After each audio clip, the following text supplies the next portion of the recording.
On the 12th Sunday of each season, we dedicate our chalice to the fifth source of the living tradition we share, humanist teachings which counsel us to heed the guidance of reason and the results of science, and warn us against idolatries of mind and spirit.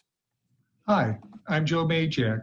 As the chair of the board for this congregation, I welcome you. Did you know that Adam Kent is doing a two-part series of online concerts this month?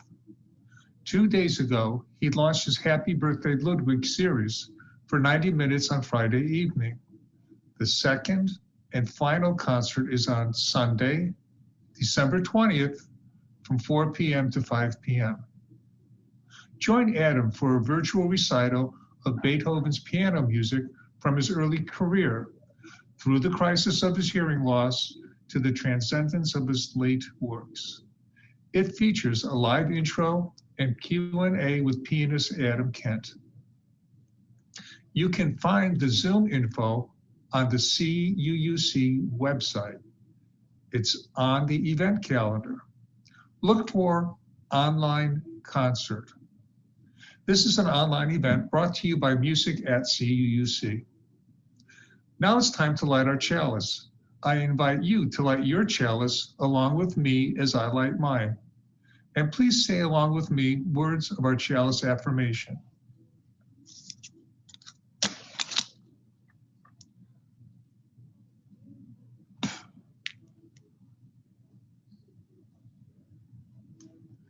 Blessed is the match consumed in kindling flame. Blessed is the flame that burns in the heart's secret places. Blessed is the heart that burns for justice and peace. Blessed is the match in kindling flame.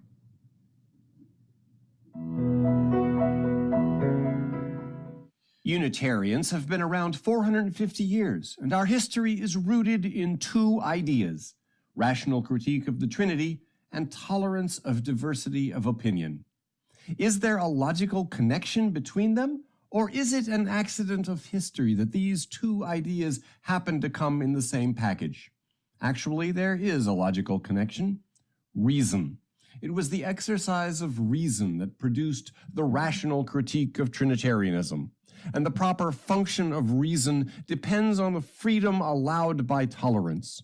Any ideology that isn't rationally defensible can only rely on authoritarian coercion to secure adherence.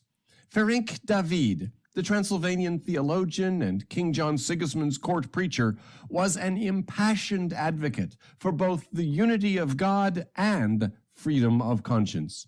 His words are part of Unitarian Universalism to this day and appear in the back of our hymnal, reading number 566, which includes the words in David's native Hungarian, Egy az Isten, meaning God is one.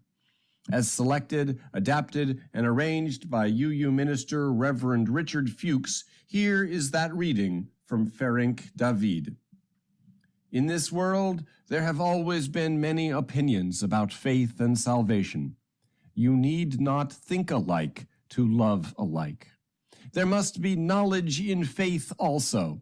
Sanctified reason is the lantern of faith.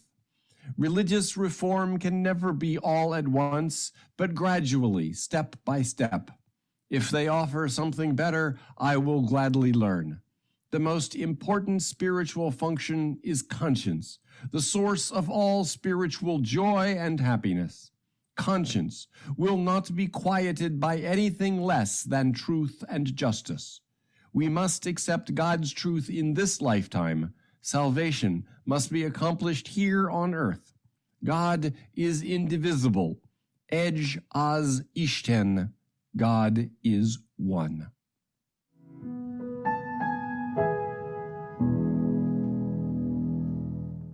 With the eighth UU principle in mind, this morning's musical selections are all the work of composers of African descent, including some who embraced classical musical idioms, others who developed such forms as ragtime and jazz.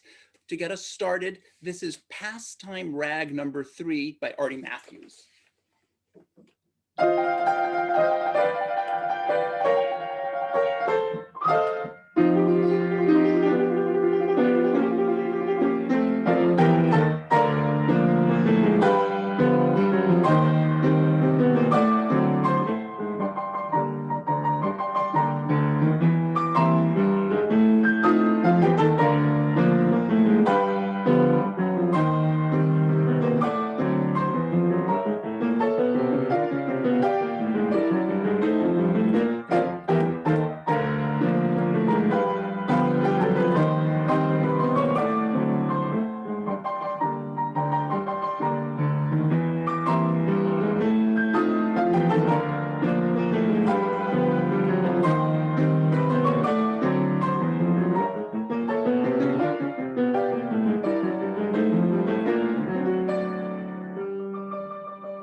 We are in the midst of Hanukkah. As Adam mentioned, this is the third day of the 8-day holiday. Words of invocation then are from Eileen Lucia Fisher. Light the festive candles. Light the first of 8 tonight, the farthest candle to the right. Light the first and second 2 when tomorrow's day is through. Then light 3, and then 4, every dusk 1 candle more, till all 8 burn bright and high, honoring a day gone by, when the temple was restored, rescued from the Syrian lord, and an 8-day feast proclaimed, the Festival of Lights, well named, to celebrate the joyous day when we regained our right to pray to our one God in our own way. Now let us sing and affirm together the aspiration from We Would Be One.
The mission of Community Unitarian Universalist Congregation is the covenant of this congregation. Would all the members and visitors who would like to affirm it along with me? We covenant to nurture each other in our spiritual journeys, foster compassion and understanding within and beyond our community, and engage in service to transform ourselves and our world.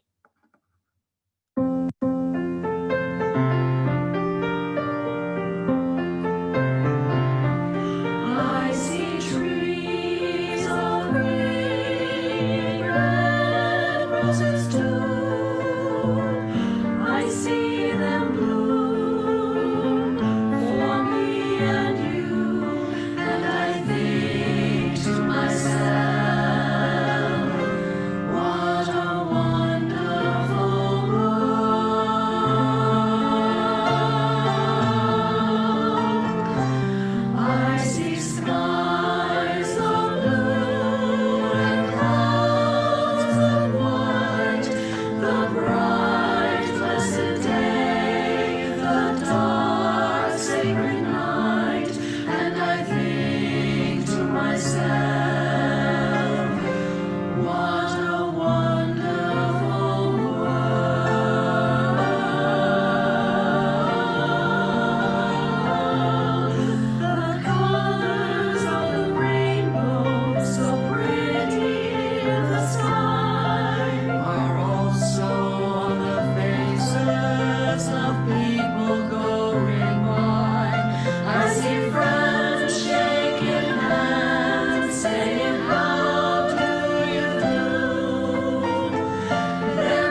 question is, how do I get black girls and white girls to believe all skin colors matter? No matter what your skin color is, you'll always be great. Oh my goodness. Parker.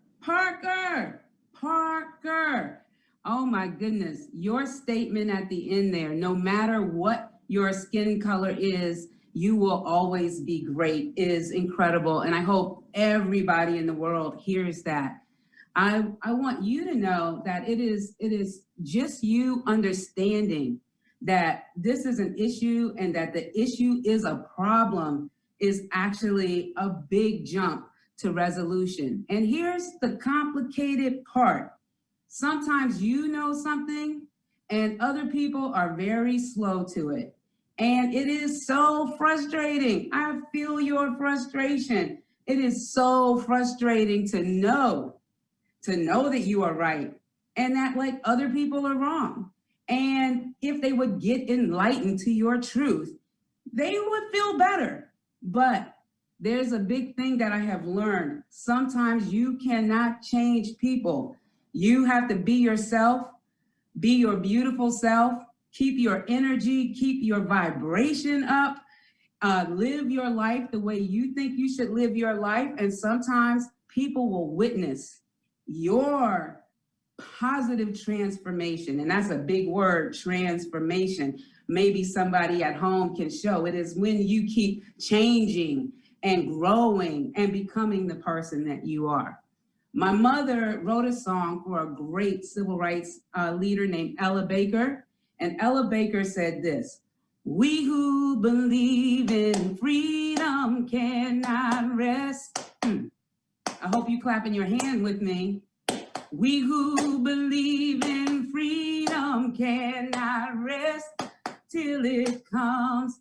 And she actually wants you to take care of yourself and rest, okay? She's not telling you to stay up all night long, but she is saying that the road is long and we have to stay on it until we get to where we want to go. So you want to try singing with me? We who believe in freedom cannot rest. We who believe in freedom cannot rest till it comes. Until the killing of black men, black mothers' sons, is as important as the killing of white men, white mothers' sons. To me, young people come first. They have the courage where we fail. And if I can just shed a light on why they carry us through the gale, everybody sing, we who believe in freedom cannot rest. Oh, yeah, oh. We who believe in freedom cannot rest till it comes. Thank you so much, Parker. You are awesome.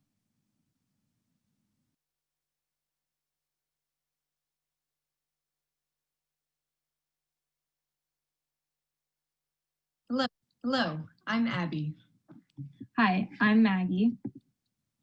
Hello, I'm Zach. Hi, I'm Michaela. Hi, I'm Logan. Hi, I'm Neil.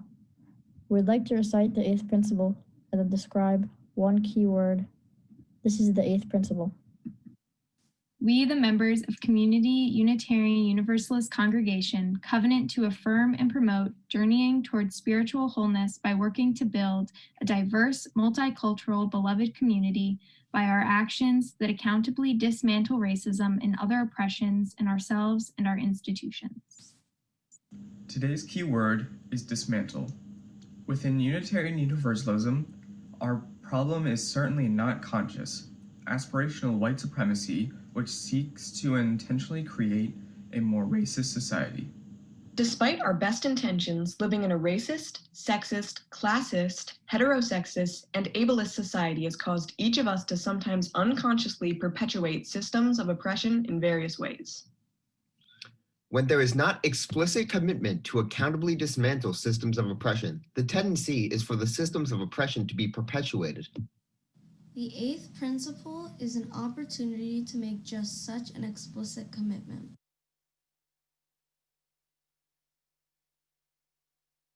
Mary, hi. It's so good to see you. I have to admit, I didn't foresee how long this COVID isolation was going to go on. I hear you. It's been especially difficult, especially in these dark days of winter. Do you find it as helpful as I do to Zoom with family and friends?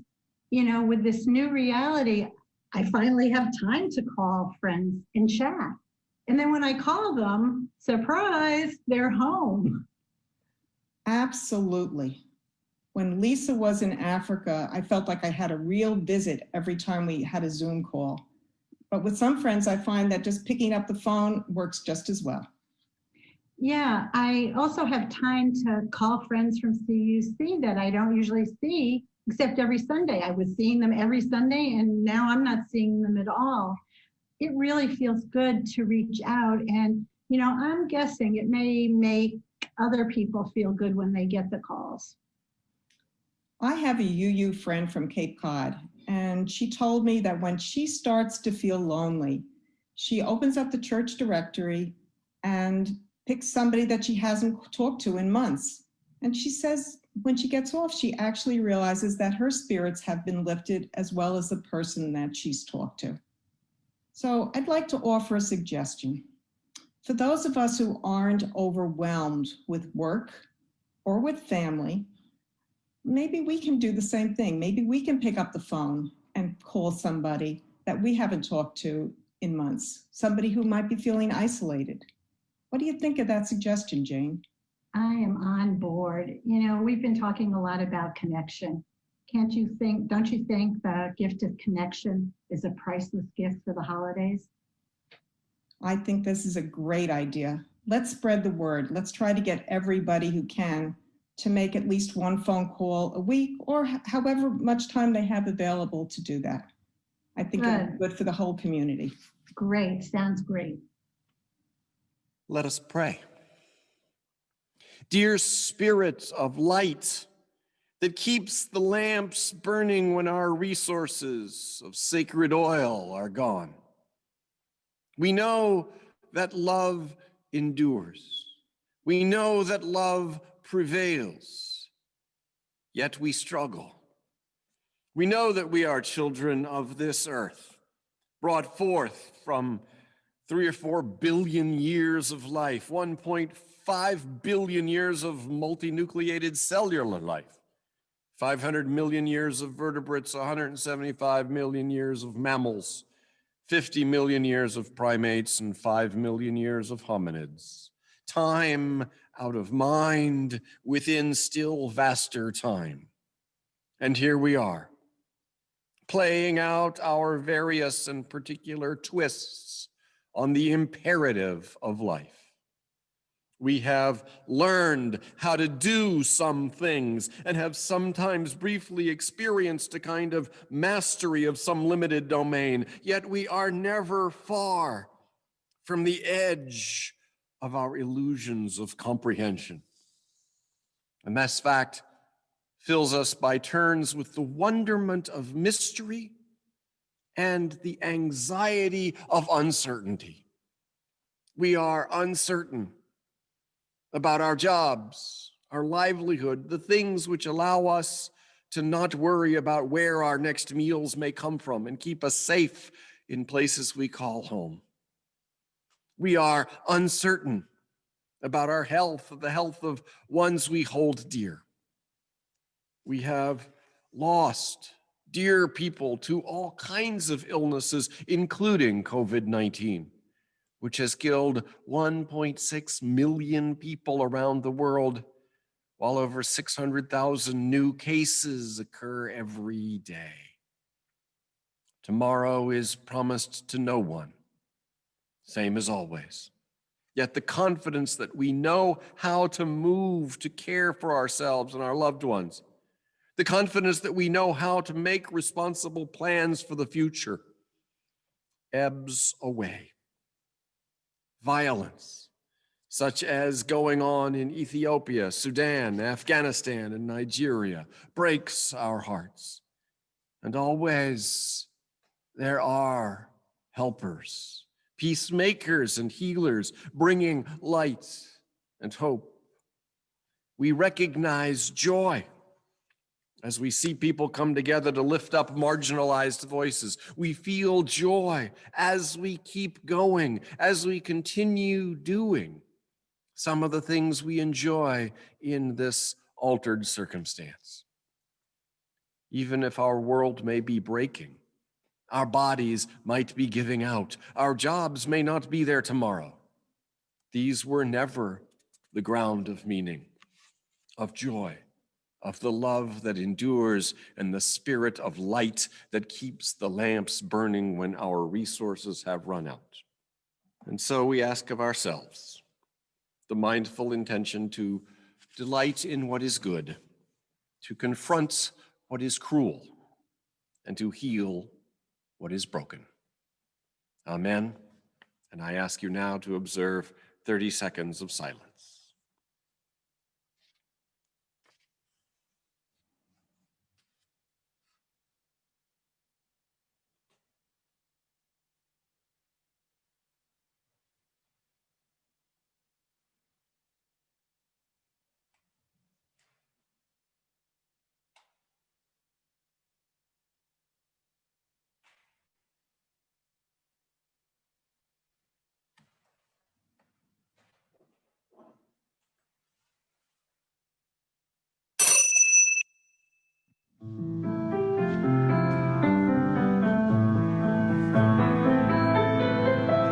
Calling all you hungry hearts, everywhere through endless time.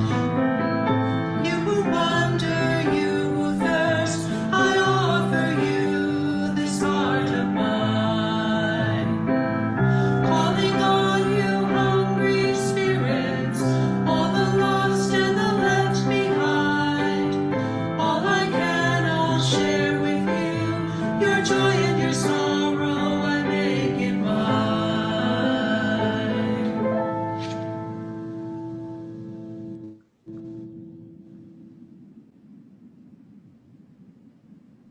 Solitude by Duke Ellington.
We're continuing our fall series of spiritual practices in the Might Be Your Thing category. Remember, any activity can be a spiritual practice if, 1, you establish a foundation of spiritual orientation through the 3 core daily practices: spiritual reading, journaling, and quiet time.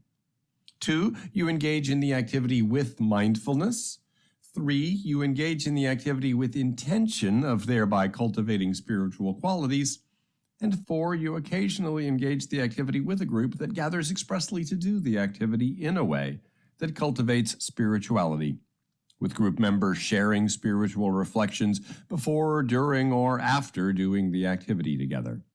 Our fall series so far has looked at gardening, quilting, cooking, martial arts, and art as activities that can be approached in a way that makes them a spiritual practice.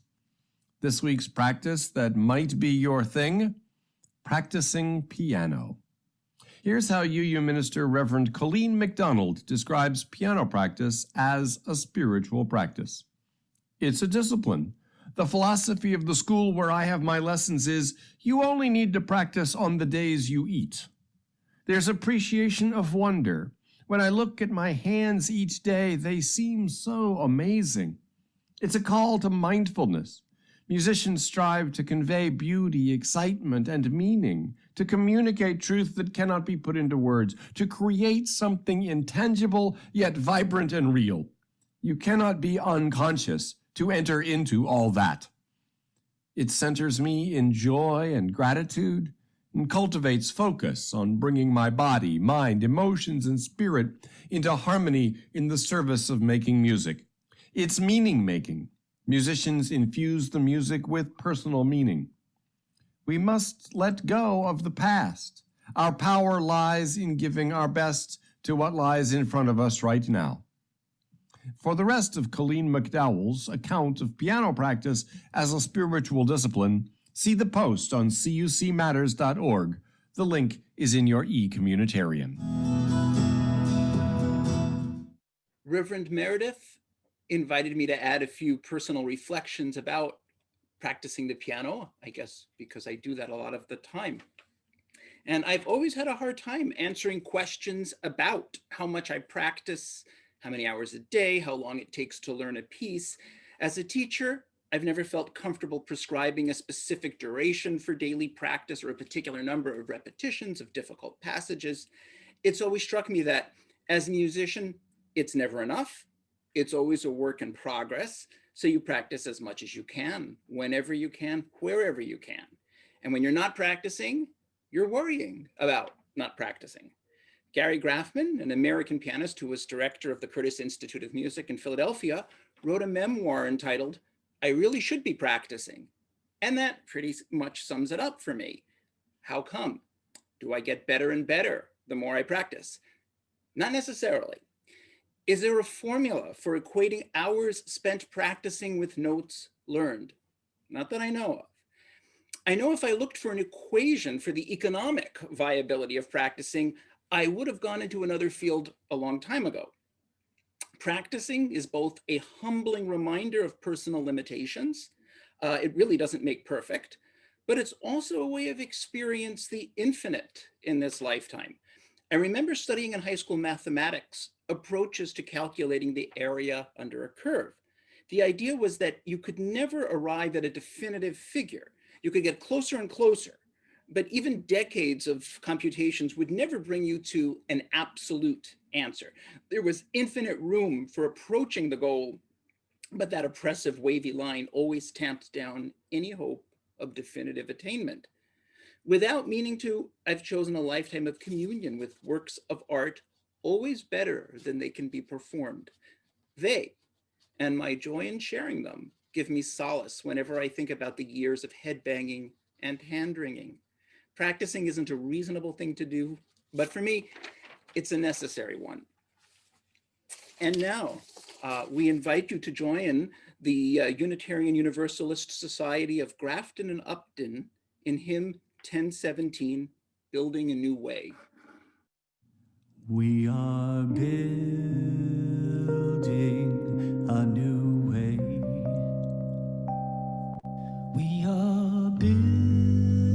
building a new way. We are building a new way, feeling stronger every day. We are building a new way. We can feed our every need. Every need. We can feed our every need. Every need. We can feed our every need. Start with love, that is the seed. We can feed our every need. Peace and freedom is our cry. Peace and freedom is our cry. Peace and freedom is our cry. Without these, our world will die. Peace and freedom is our cry.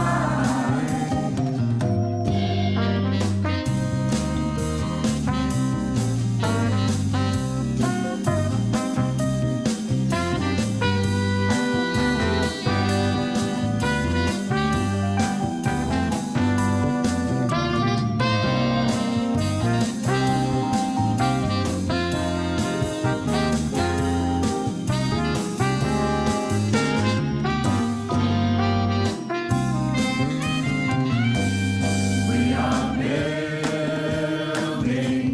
a new way. We are building a new way. We are building a new way, feeling stronger every day. We are building a new way. A new way, a new way, a new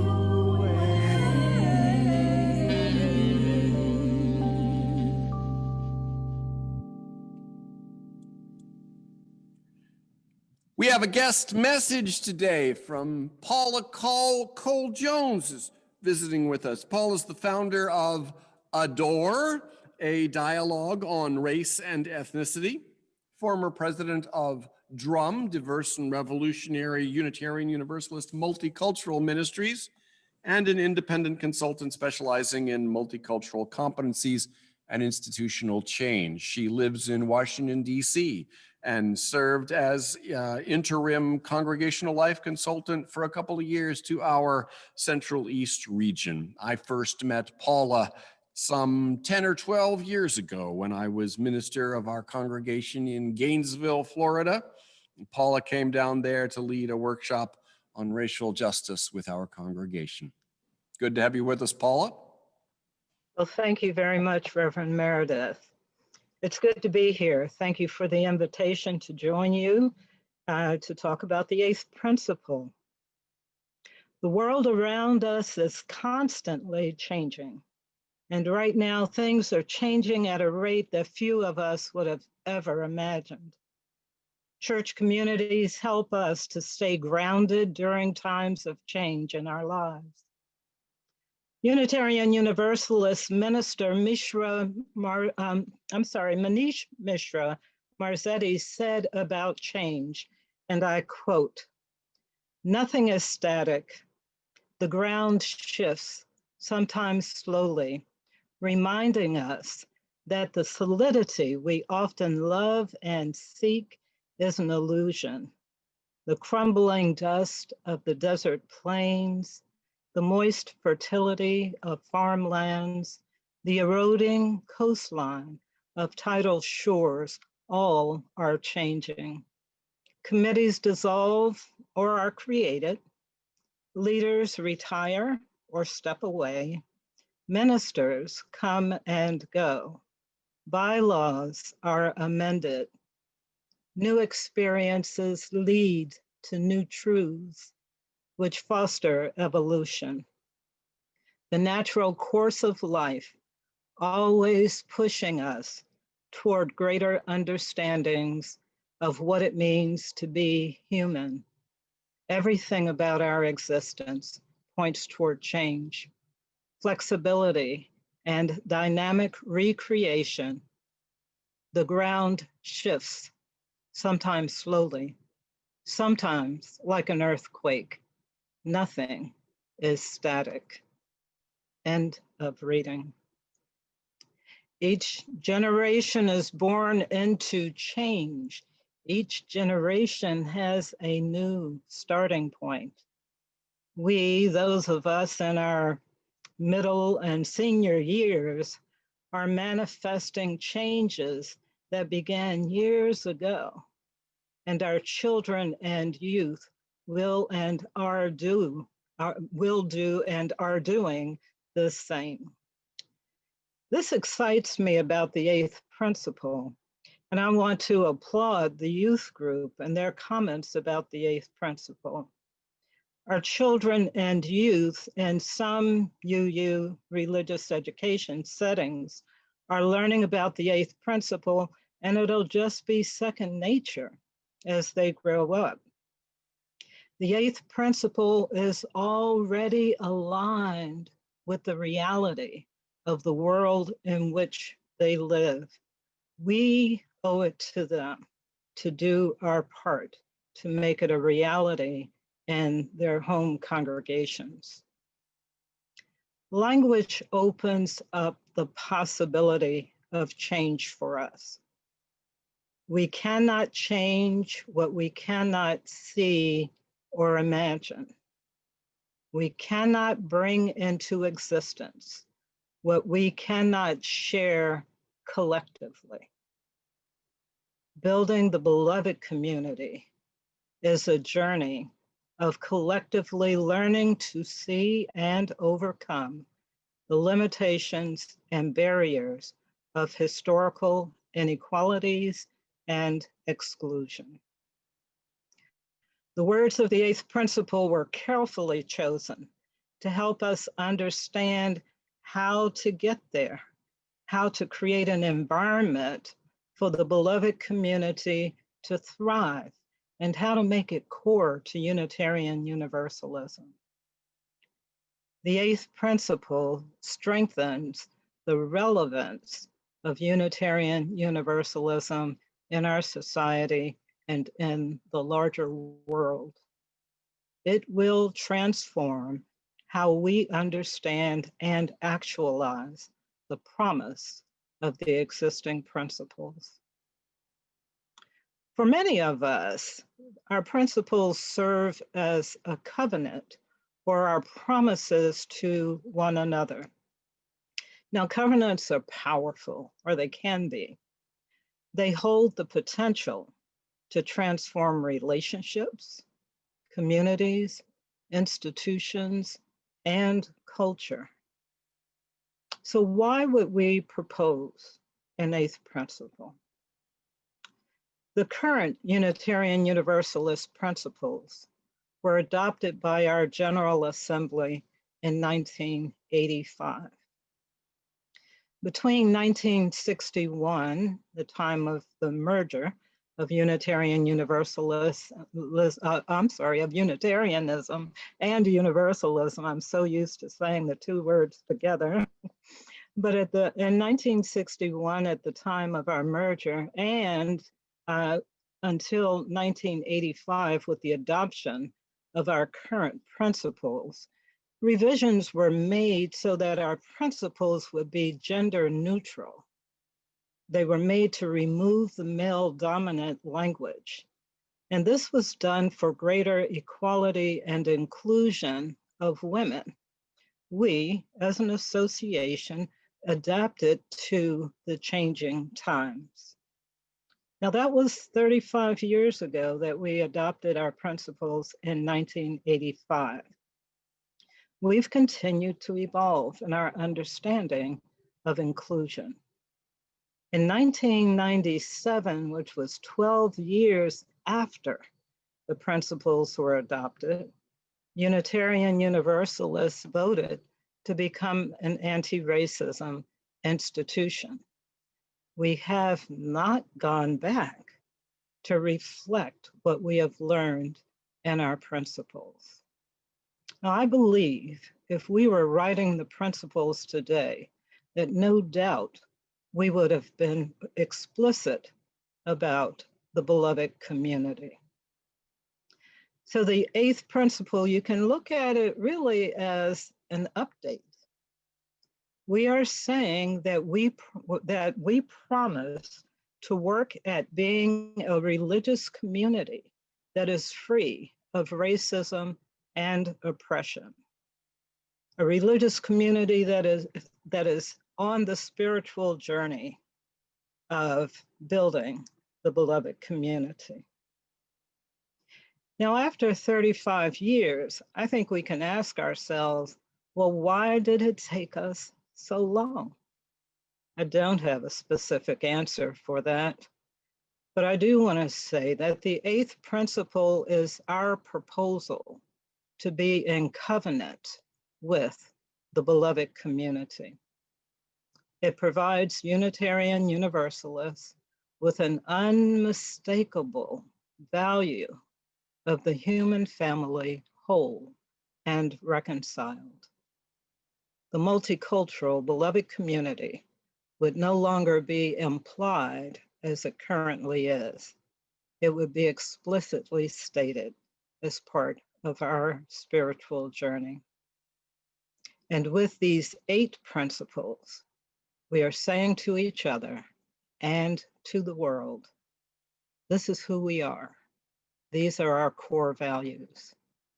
So please join us in building a society and church communities that are free of racism and oppression. This is our unfinished business as society and as religious institutions. Collectively, we can do this, and we owe it to those who have gone before us and done this work, to those that are working at it now. We owe it to our children, and we owe it to those who are yet to come. And in closing, I want to repeat some of the words from Reverend Manisha's reading as I started.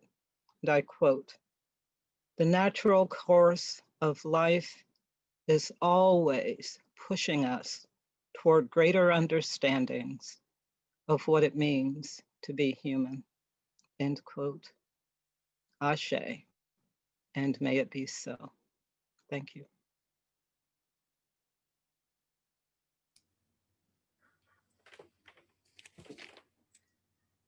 Thank you for that message. This is music by the Canadian-born composer of African descent, R. Nathaniel Dett, composed in about 1913. It's from a collection of pieces he entitled In the Bottoms. And by bottoms, he means river bottoms of the American South, where there typically were African-American communities. This particular piece is called Honey, and he writes about it. Honey is a colloquialism, the familiar term of endearment in the South. It may mean much, little, everything, or nothing.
We are Unitarian Universalists. We are a people of passion and intelligence, of moral imagination and creativity.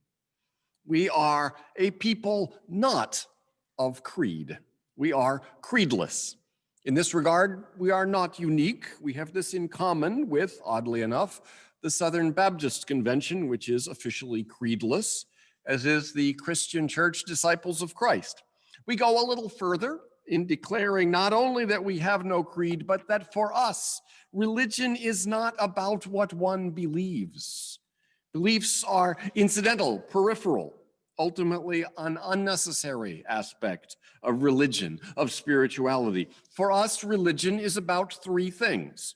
Religion is about how you live, the ethics and values that guide your life. Religion is about community, the people you come together with and share rituals to affirm community connection. And religion is about experience, the experience of awe and wonder and transcendence and mystery and oneness, the experience of simultaneous intimacy and ultimacy. Believing, holding certain declarative sentences to be true, may be part of one's approach to religion, but it is optional. What is essential are moral values, community, direct experience of transcending mystery and wonder. We are a people not of creed. We are also a people not of canon, of all the words and writings offering insights, telling the story of who we are as a people, of how reality is, powerful words of wisdom and inspiration. We do not select a few of them to designate as our holy scripture, while all else is at best supplement or commentary or entirely secular. For Jews, the canon is the 39 books of the Tanakh, and especially the 5 books of the Torah. For Catholics, those 39 plus 7 more, plus the 27 books called the New Testament, making 73 are canonical. For Orthodox, 79 books are in the canon. For Protestants, they pared back to the 39 books of the Hebrew Bible plus the 27 New Testament books called the New Testament for a more spare canon of 66 books. We are canonless as well as creedless. We look to all the world's traditions for wisdom and insight and are ever open to new work that we may find limbs the ineffable or reaches for what cannot be grasped. This more radically separates us from other Western faith traditions than our vaunted eschewal of creeds. We are a people neither of creed nor of canon. We are a people of covenant. And covenants are, as Paul has said, powerful. We are bound and bound together, not by common belief nor by common scripture of study, but by a common promise. Covenant, in the religious sense, is not like a contract where if one party doesn't live up to their part, the other side doesn't have to live up to theirs. To live the way of covenant is to be constantly breaking it, to constantly fail, to be constantly called back or called forward to the promise of our promise. The Sufi mystic Rumi expressed this in a poem well known to us in its Coleman Barks translation. Come, come, whoever you are, wanderer, worshiper, lover of leaving. It doesn't matter. Ours is not a caravan of despair. Come. And these are words of one of the hymns in our hymnal, but it's not the full poem. The rest of Rumi's poem adds, come. Even if you have broken your vows 1,000 times, come yet again, come. The covenant continues to call and compel, to beckon us toward the promise of a life constituted by promising, no matter how many times we may have broken or will break our vow.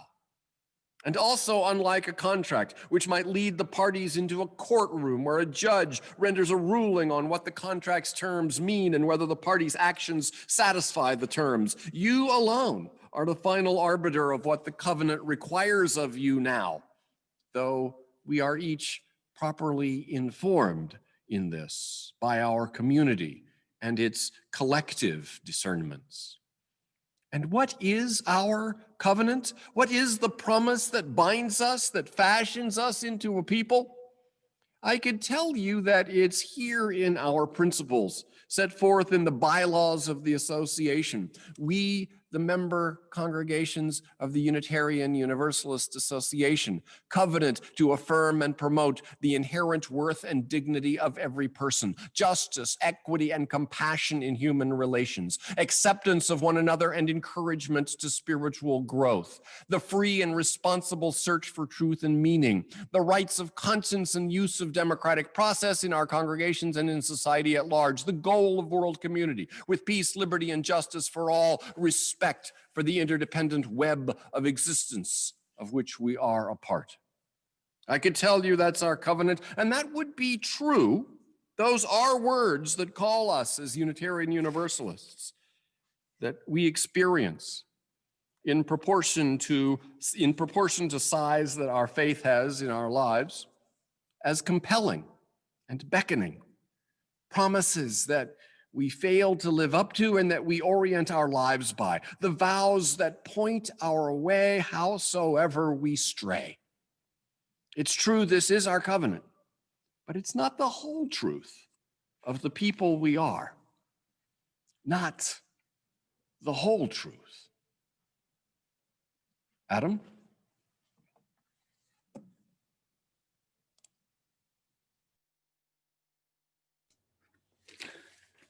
When Scott Joplin died in 1917, he was disillusioned and frustrated over the fact that his opera Treemonisha could not be produced at least in this country. However, he left behind a legacy of music that has come to define the sound of America for his era. This is his rag, The Entertainer.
not the whole truth. The principles of the Unitarian Universalist Association express our covenant. It's true. The words of our congregation's mission are also covenantal. We covenant to nurture each other in our spiritual journeys, foster compassion and understanding within and beyond our community, and engage in service to transform ourselves and our world. That's also an expression of the covenant. But we are a congregation held by covenant, and we were one long before 2014 when we adopted our current mission statement. And Unitarian Universalists have been a people of covenant from long before 1985 when we adopted our current set of principles. Before that, the covenant was expressed along similar lines in 1961 in the initial documents of the Unitarian Universalist Association when it was created from the consolidation of the Unitarians and Universalists. And before that, both Unitarians and Universalists expressed the covenant in various ways. In the late 19th century, for instance, James Blake expressed it in words that are still in our hymnal today. Love is the spirit of this church, service its law. This is our great covenant, to dwell together in peace, to seek the truth in love, and to help one another. The expression of the covenant is not the covenant. The expression of the covenant is some set of words. The covenant itself is the mysterious force that holds us together and is ultimately beyond words. The covenant of love, of fidelity to one another, the sacred promise to walk together, the whole truth is eternal. The ways that we give expression to that eternal must fit the particular culture and time. The idea that every generation should give its own expression to our covenant was with us in 1961 when Unitarians and Universalists came together to form the Unitarian Universalist Association. And so, one generation later, 1985, we revised the 1961 principles. Another generation went by, and that brought us to the late aughts. For 2 years, our congregations were enjoined to discuss possible revisions to our Article 2 bylaws, which includes the principles, and submit ideas to the Commission on Appraisal. I remember leading classes and meetings about that at congregations I was serving at the time. The Commission received the input and produced a proposed revision, which came before the General Assembly in 2009 in Salt Lake City for initial approval. Initial approval would have sent the proposal to the congregations for a year of further discussion, with final approval subject to a vote at the 2010 General Assembly. The proposed changes in the principles themselves were slight. There would still be 7 of them. The third principle was shortened from acceptance of one another and encouragement of spiritual growth in our congregations to simply acceptance of one another and encouragement of spiritual growth. The fifth principle was similarly shortened from right of conscience and use of the democratic process within our congregations and in society at large to simply the right of conscience and the use of democratic processes. The seventh principle, interestingly, changed respect for the interdependent web of all existence of which we are a part to reverence for the interdependent web of all existence of which we are a part. The other 4 principles were not changed at all. The proposed changes to the sources section was much greater. It would have replaced our 6 sources with 3 descriptive and rather prosaic paragraphs. And the proposal added a paragraph after the principles and then added a section on inclusion that said, systems of power, privilege, and oppression have traditionally created barriers for persons and groups with particular identities, ages, abilities, and histories. We pledge to do all we can to replace such barriers with ever-widening circles of solidarity and mutual respect. We strive to be an association of congregations that truly welcome all persons and commit to structuring congregational and associational life in ways that empower and enhance everyone's participation. This would have replaced the existing section on anti-discrimination with this fuller expression of commitments to anti-racism and multiculturalism. I was there in Salt Lake City in 2009 when moderator Ginny Corder called for the vote on Article 2 bylaws change, and the yellow voting cards were held aloft by those in favor and then by those opposed to the proposed revision. It looked like the same number on each side. So she called again for the pro side to raise their voting cards, and this time the GA counters systematically went down the rows, counting the votes. And then the same was done for the con. And when the final tally was in, 573 delegates had voted to send the proposal to congregations, and 586 voted not to. I voted for the revisions, but the stronger feelings in the room tended to be on the con side, and most of it was related to the changes in the sources. The new section on inclusion was generally supported, but our rules did not allow us to vote on the parts separately. It had to be voted up or down as a whole, and it was voted down. Today, the process of considering changes is again before the denomination. The covenant is eternal. The expression of the covenant must address the needs of the time, journeying toward spiritual wholeness. How? By working to build a beloved community. What kind of beloved community? A diverse, multicultural beloved community. How shall we do that? By our actions. Actions that what? That dismantle racism and other oppressions. Can't do that without accountability. Right. Actions that accountably dismantle racism and other oppressions. And where is this racism and the other oppressions that we're going to accountably dismantle? It is in ourselves and our institutions.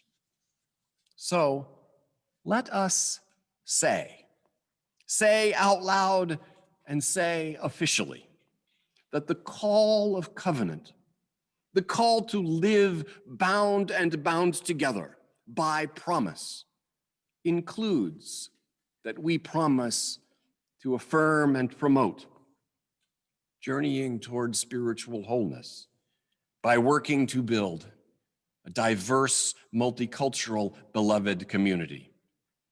By our actions that accountably dismantle racism and other oppressions in ourselves and in our institutions. May it be so. Amen. Please sing along as you are willing and able with the singers of All Souls Unitarian Church as they sing first in Spanish and then in English, the words for Spirit of Life.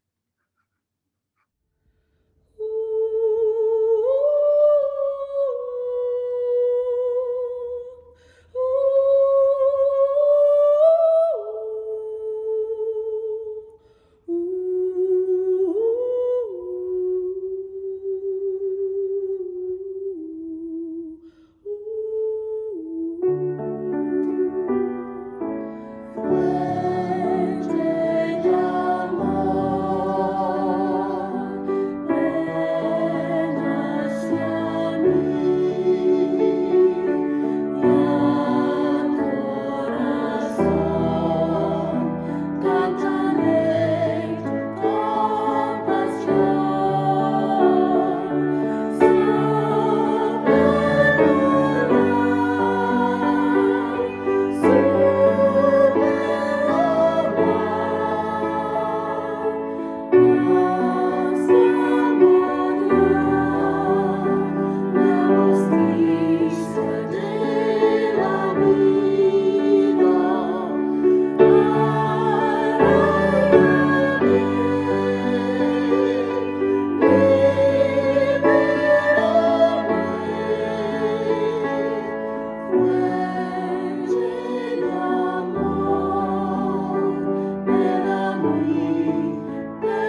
Please say with me these words as we extinguish our chalices.